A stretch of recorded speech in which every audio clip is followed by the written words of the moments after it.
Venice Vlog, San Barnaba, Barnabotti, Casin dei Nobili e Ponte dei Pugni.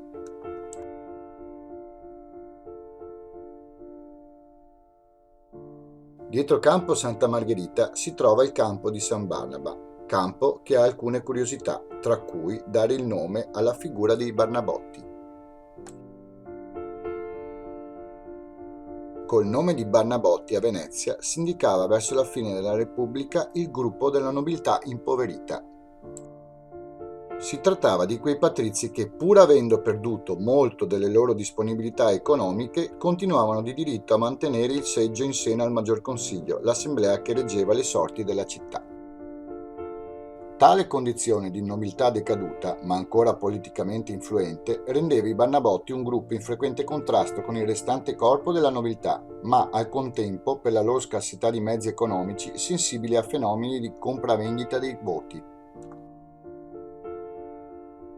Questi scelsero la zona di San Barnaba perché, essendo un po' defilata dal centro, aveva affitti meno cari, ma soprattutto perché nel vicino sottoportico del Casin dei Nobili c'era una famosa casa da gioco di cui erano assidui frequentatori.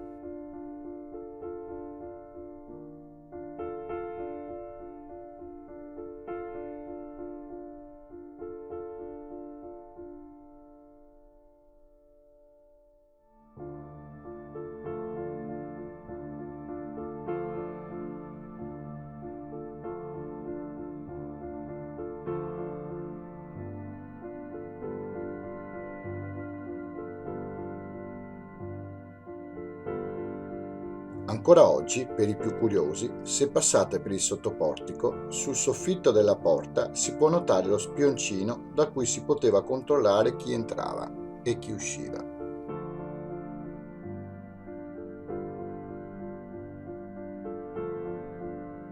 Il Ponte dei Pugni di Venezia è situato nel sestiere di Dorsoduro vicino Campo San Barnaba. Questo ponte ricorda un'antica tradizione di Venezia da secoli abbandonata, la guerra dei pugni. Gli abitanti di due opposte fazioni, i Nicolotti di San Nicolò dei Mendicoli e i Castellani di San Pietro di Castello, si affrontavano a suon di pugni sopra i ponti, che a quel tempo erano senza ringhiere, da settembre a Natale, prima con i loro campioni e poi attraverso la rissa. La fazione dei Castellani comprendeva i sestieri di San Marco, Castello e Dorsoduro, mentre la fazione dei Nicolotti comprendeva Santa Croce, San Polo e Cannaregio. I Castellani avevano berretti e sciarpe rosse, mentre i Nicolotti avevano berretti e sciarpe nere. Lo scopo del gioco era buttare giù i nemici nel Rio. Chi rimaneva sul ponte era la squadra vittoriosa. Prima dello scontro si doveva decidere il ponte in cui sarebbe stata la guerra e i ponti più importanti furono anche il ponte vicino a Santa Fosca oppure il ponte vicino a San Giuliano in campo della guerra.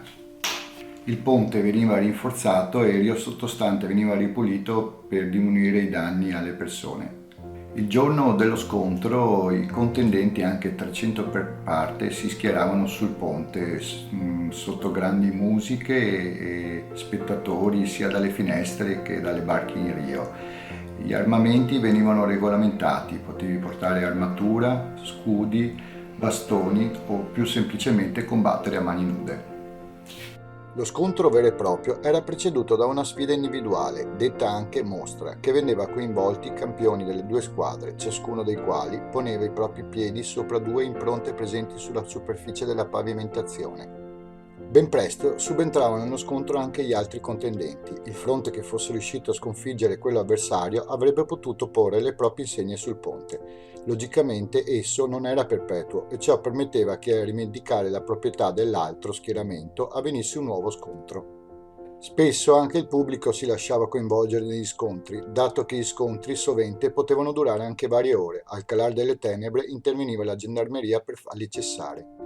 Dal 1574 si cercò di contenere questo fenomeno, bandendo le armi dai conflitti. Nel 1705 vennero proibiti gli scontri dopo che proprio quell'anno ci fu uno degli scontri più cruenti, in cui da soli pugni si passò ai coltelli. La pena per chi avesse fatto scoppiare una rissa su di un ponte era lavorare 5 o più anni su una galera o una detenzione carceraria di 7 anni.